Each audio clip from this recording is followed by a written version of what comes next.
Welcome back to my channel. कैसे हैं मेरे सारे फ्रेंड्स? होपफुली सब बहुत ही अच्छे होंगे।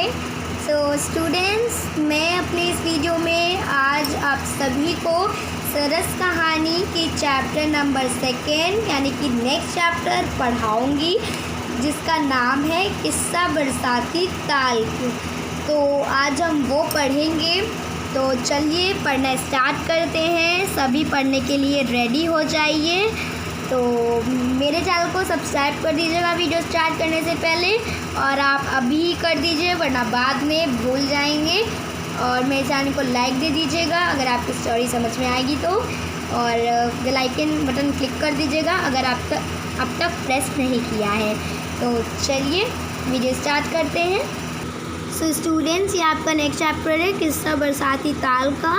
और मैं स्टोरी स्टार्ट करने से पहले आपको एक चीज़ कहना चाहती हूँ कि मैं स्टोरी को आपको हाफ़ पढ़ाऊँगी और हाफ़ मैं आपको अपनी नेक्स्ट वीडियो में पढ़ाऊँगी, यानी कि पार्ट 2। तो चलिए स्टार्ट करते हैं। यह है वीडियो का पार्ट 1। मैंने यह कभी भी नहीं सोचा था कि हमारे घर के पिछवाड़े जो बरसात का पानी जमा होकर ताल सा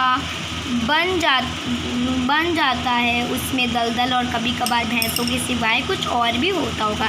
यानी कि गाइस, आप यहाँ पर एक बॉय को देख रहे हैं, ये भी आपके ही एज का है। ये बता रहा है कि जैसे कि घर के पीछे वगैरह थोड़ा सा तालाब वो रहता है ना, तालाब वगैरह, तो उसके घर के पिछवाड़े बरसात का जो पानी रहता है वो जब जमा हो जाता है तो उसने बस दलदल और कभी कभार ऐसे जैसे भैंस की तैर रही, आप देख ले, यही देखा था। बाकी उसके सिवाय कुछ और होगा उसने कभी सोचा नहीं था। मेरे दादाजी ने ही उस ताल के ऐसे पहलुओं से मेरा परिचय करवाया जो प्रकृति ने इतनी सुंदरता से सांजो रखे थे। यहाँ पर हम दादाजी को देख रहे हैं। ये बता रहा है कि मेरे दादाजी ने मुझे कुछ ऐसे पहलुओं से मेरा परिचय करवाया, इंट्रोडक्शन, जो प्रकृति यानी कि संसार को इतना सुंदरता सहेज के रखा है। सांचो यानी कि सहेज के, संभाल के रखा है। तैलिया में रहने वाले जीवों का तो यह पूरा संसार ही था। यानी कि जैसे जो पानी में रहते नहीं, इन लोगों का ये तो पूरा संसार ही रहता है। मेढक, कछुआ कह दिया, मेढक, मछली सब रहते हैं ना, उनका पूरा संसार था। जब दादाजी ने मुझे पहली बार ताल के संसार से परिचित करवाया, तब हम एक पुराने पीपल के वृक्ष के पास के तले घंटे भर बैठे रहे और पानी पर जमी हरी काई को देखते रहे। यानी कि उसने कहा, जब दादाजी ने पहली बार मुझे ये सब के बारे में बताया, मतलब कि दादाजी ने उसे पहली बार उसे सब के बारे में बताया, तो वो दोनों दादा पोते दोनों पीपल के पेड़ के नीचे बैठ गए और वो जो जमी हुई हरी हरी सी काई नहीं रहती, आपने देखा होगा कभी कभार, मैंने देखा है, तो उसे ही ताकते रहे। दोपहर के स्नान के लिए अभी कोई भैंस पहुंची नहीं थी। यानी कि जब वो भैंसों को स्नान करना रहता था तो ये यहीं पर आती थी, इसके तालाब में। ताल का पानी शांत था, यानी कि ताल का पानी सब शांत था। जब कोई नहाता है तो आवाज़ें आती हैं। पहले 10 मिनट तो हमें कुछ नहीं दिखा। पहले 10 मिनट तक तो वो लोग बैठे उन लोगों को कुछ नहीं दिखा। फिर एक छोटा सा काला धब्बा पानी के बीचों बीच प्रकट हुआ। एक छोटा सा धब्बा जो पानी के बीच में प्रकट हो गया। जब वह धीरे धीरे ऊपर उठा तो हमने देखा कि एक मेढक अपना सिर उठाए बड़ी बड़ी आँखों से हमारी ओर घूर रहा था। यानी कि जब उन्होंने देखा तो ऐसे उठा तो देखा कि मेढक था, काली काली बड़ी आँखों वाला। तो फिर मेढक सोचा शायद वह देख रहा था कि हम दोस्त हैं या दुश्मन। मेढक सोचा कहीं हम मेरे दोस्त हैं कि दुश्मन। उसने अपना शरीर पानी के अंदर ही रखा, वो पानी के अंदर ही घुस गया। उसे भय था कि उसका भय मतलब क्या होता है? भय मतलब कि डर। उसे डर था कि उसे भय था कि उसका जानी दुश्मन कोई बगला उसे ढूंढ ना रहा हो। यानी कि बगला मतलब आप जानते हो क्या होता है? बगला एक पंछी होता है जो कि वाइट इसकी चोंच होती है। तो वही वो कह रहे थे कहीं वो मेरा दुश्मन तो नहीं है। जब उसे विश्वास हो गया कि हम बगले नहीं हैं, ये लड़की ने कहा, जब उसे विश्वास हो गया कि हम बगले नहीं हैं तो उसने यह समाचार पानी के अंदर अपने मित्रों और पड़ोसियों को दिया। यानी कि पानी के अंदर गया और कहा अपने मित्रों और पड़ोसियों को दिया, तभी तो इतने सारे निकल आते हैं कि कोई बगला उगला नहीं है। देखते ही देखते कई सिर और आंखें पानी के ऊपर दिखने लगी।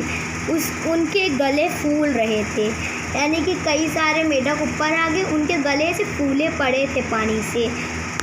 अगले ही पल वक्र का रात छिड़ गया। वृक्ष के पास जहाँ पानी कम था वहाँ हमें एक छाया सी दिखी। तो उसने कहा कि जो एक पेड़ था, वृक्ष, उसके पास एक पानी था, वहाँ बहुत कम छाया थी। जब हमने उसे अपनी लकड़ी से छुआ तो वहाँ हजारों छोटे छोटे नन्हे मेढक जीवित हो उठे। यानी कि जहाँ वृक्ष के पास एक छाया थी वहाँ जब उन्होंने ऐसे डंडे से उसे छुआ तो हजारों छोटे छोटे नन्हे मेढक ऐसे जीवित हो गए और एक दूसरे को धकियाने लगे। यानी कि धकियाने लगे का मतलब क्या होता है? धक्का खाने लगे, एक दूसरे को धक्का देने लगे। मैंने दादाजी से पूछा ये खाते क्या है? मतलब उस लड़के ने अपने दादाजी से पूछा कि ये खाते क्या है दादाजी? दादाजी ने जवाब दिया ये एक दूसरे को ही खाते हैं। सुनने में बुरा लगता है परंतु ये इतनी तादाद में पैदा होते हैं कि यदि ये सारे मेढक बन जाए तो यहाँ से हमारे घर तक मेढक ही मेढक भर जाए। यानी कि मेढक एक दूसरे को ही खाते हैं, उसके दादाजी ने कहा।